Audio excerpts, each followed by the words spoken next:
My brother Liam and his best friend David went hiking in the Bitterroot National Forest in 1995. They packed for an afternoon trip and never came back.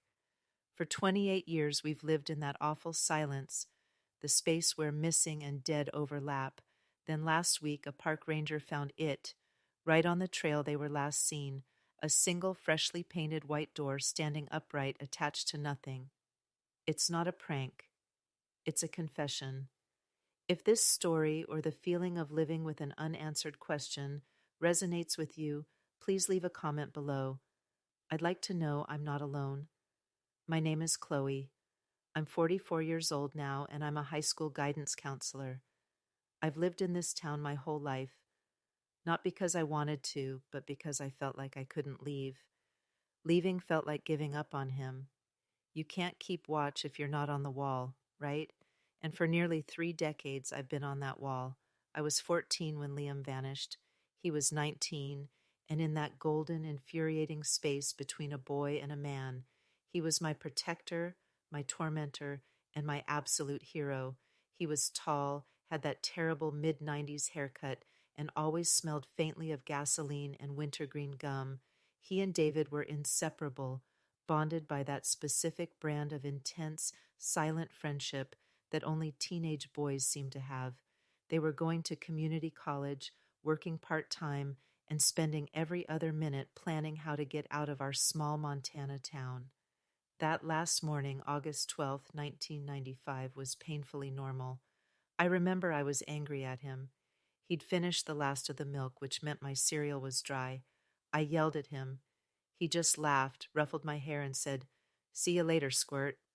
He and David got into David's beat-up blue Toyota and drove toward the mountains. They were just going to hike the Hollow Trail Loop, an easy 4-hour trek. They took a shared backpack with a few bottles of water and a bag of trail mix. By 9 p.m. that night, the silence in our house was deafening. My mom, Helen, kept walking to the front window, peering through the blinds. My dad, Arthur, kept calling David's house, his voice getting tighter each time.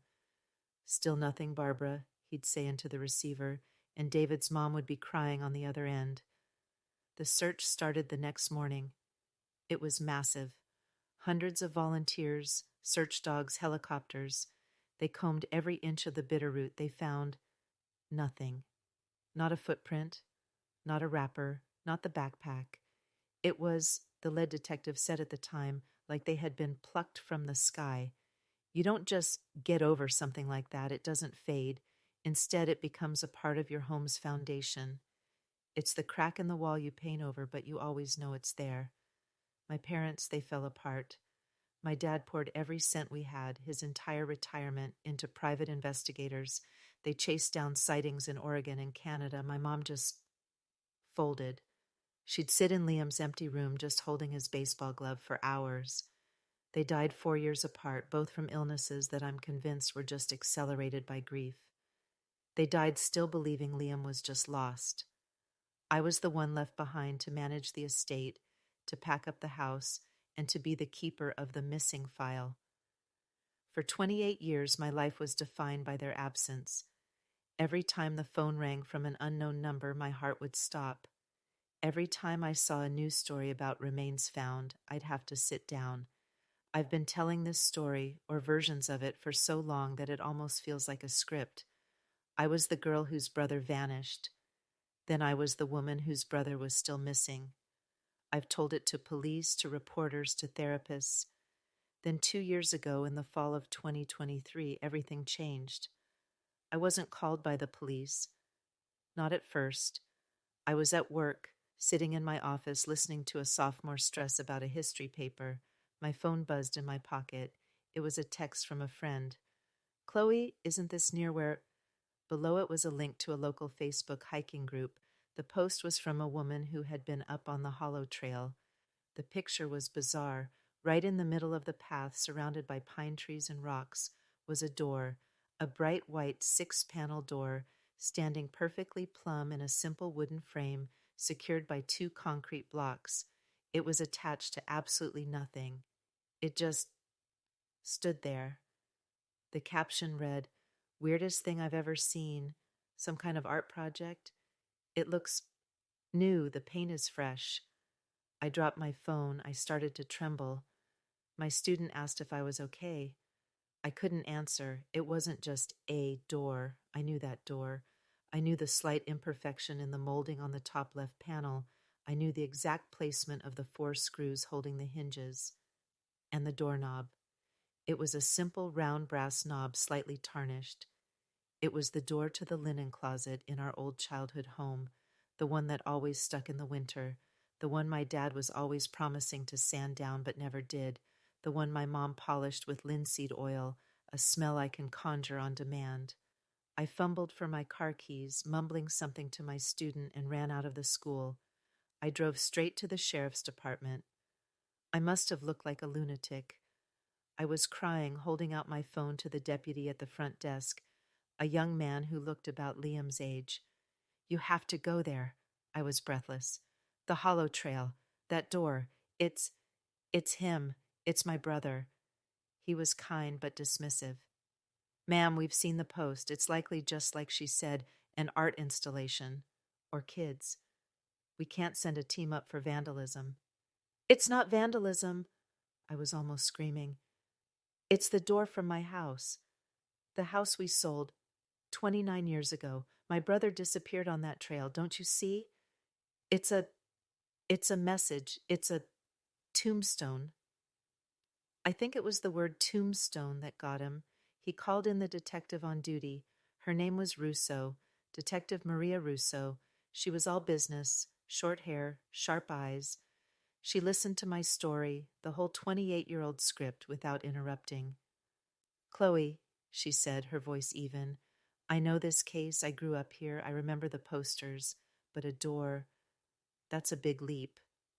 Who bought your house? She asked. My blood ran cold. I hadn't thought about that in decades. A contractor, I said. My dad. My dad knew him. He was a friend of the family, sort of. Robert Miller. Miller Construction. And when did you sell it? In 1994, about a year before Liam disappeared. Detective Russo's eyes sharpened.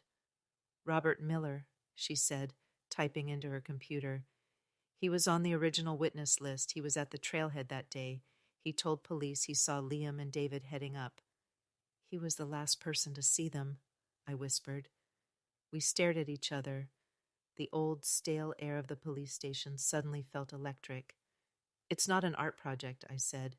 Russo nodded slowly. No, she said, grabbing her jacket. I don't think it is. Russo and I drove to the trailhead in her unmarked car. The silence was thick. She was all business, but I could feel a different kind of energy from her. This wasn't a cold case file to her anymore. It was alive. The hike was an agony I hadn't prepared for.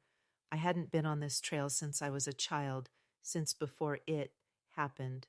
Every twist, every large boulder, every tall pine, they all felt like accusations. This is where you stopped looking. This is where you missed him. The air was crisp, smelling of pine needles and damp earth, but all I could smell was that fresh, chemical tang of new paint. We could smell it before we saw it. We rounded a bend, and there it was. It was exactly as the photo had shown, but so much more menacing in person. It was an obscenity. It was a violation. The white paint was glossy, pristine. It hadn't been there long, days maybe. Russo put on gloves and examined it. Frame is new, pressure-treated 2x4s, set in quick rate. This was deliberate. Someone hauled this stuff up here. I just stared at the knob, the old brass knob from my memory. I reached out, my hand shaking. Don't touch it, Russo said gently. It's evidence. He used the original knob, I whispered. But the door itself, it's old, Russo said, running a gloved finger along the edge where the paint was thinnest. Solid pine, consistent with a house from the 50s, like yours. I have to prove it, I said, a new, cold clarity settling over me. I have to prove that's my door. That would help, Russo agreed. A search warrant based on a 28-year-old hunch and a weird door is thin, but a direct link? I know where to look, as I said. While Russo's team documented the site, I drove to my parents' house, or what was my parents' house. It had been sold twice since Robert Miller bought it. A young family lived there now. I walked up the pathway, my heart hammering against my ribs. What was I going to say? A woman in her 30s holding a toddler answered the door. Hi, I stammered. My name is Chloe. I used to live here a long time ago.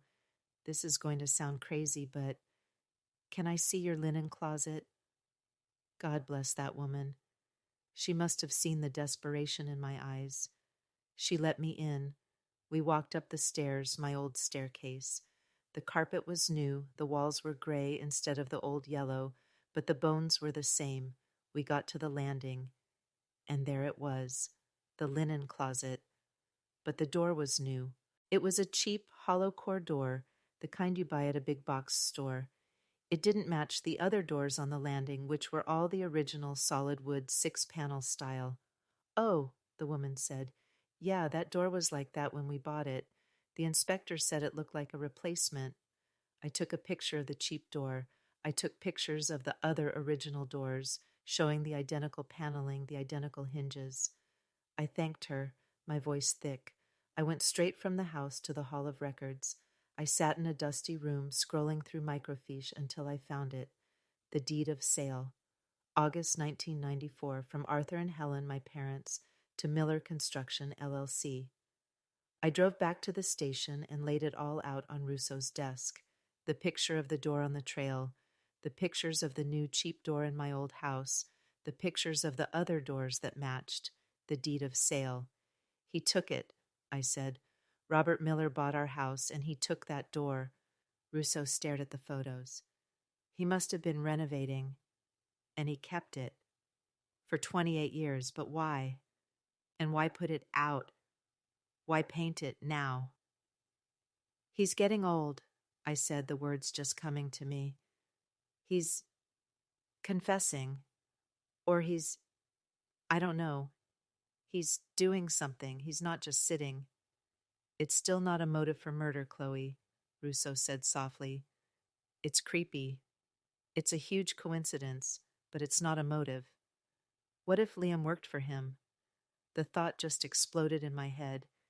He and David, they were working construction that summer, trying to save money. What if they worked for him? Russo's eyes lit up. That would be a motive. A dispute. A workplace accident. Something he'd want to cover up. She got on the phone, calling someone at the State Department of Labor, asking for 1995 employment records for Miller Construction. I couldn't wait. I had to know. I drove to the one place I hadn't been in a decade, the storage unit, the one where I dumped all the boxes from my parents' attic. The air in the unit was stale, tasting of dust and time.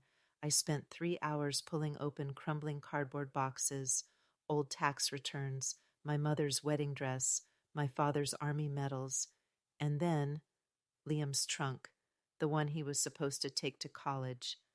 I opened it, the smell of him, wintergreen and old t-shirts. It hit me so hard I had to sit down on the concrete floor.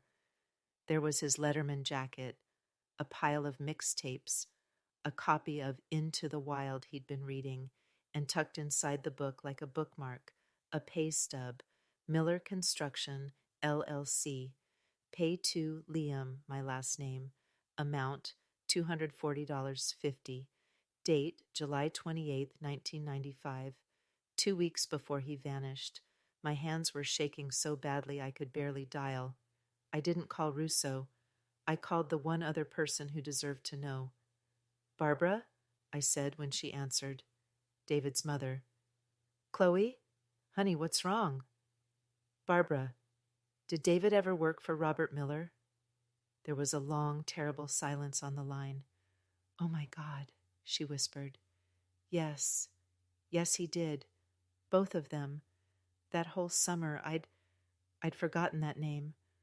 Robert Miller. David hated him. Why? I gripped the phone.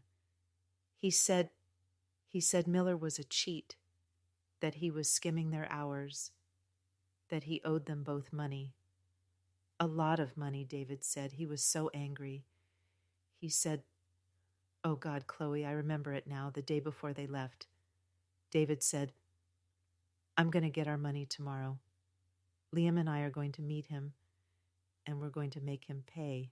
I dropped the phone. It wasn't a hiking trip, or it wasn't just a hiking trip. It was a confrontation. I grabbed the pay stub and drove. I met Russo back at the station. I didn't have to say a word. I just handed her the pay stub and told her what Barbara said. That's it, Russo said, her voice grim. That's our motive, a 28-year-old wage dispute. So what happens now? I asked. Now, Russo said, putting on her jacket again, you and I are going to go have a talk with Mr. Robert Miller. Robert Miller lived in a brand new, expensive-looking development on the other side of town, the kind of place with perfect manicured lawns and HOA rules. He was an old man now, 73. We found him in his front yard kneeling by a rose bush. He looked normal, a grandfather. He looked up as we approached, squinting in the sun. He recognized me. I could see it, a flicker of something. Fear? Surprise? Chloe? He said, getting slowly to his feet. My goodness, it's been years. Hello, Robert, I said. My voice was surprisingly steady. This is Detective Russo, I said. Robert's eyes darted to her. The smile on his face didn't fade, but it hardened. A detective? Is everything all right?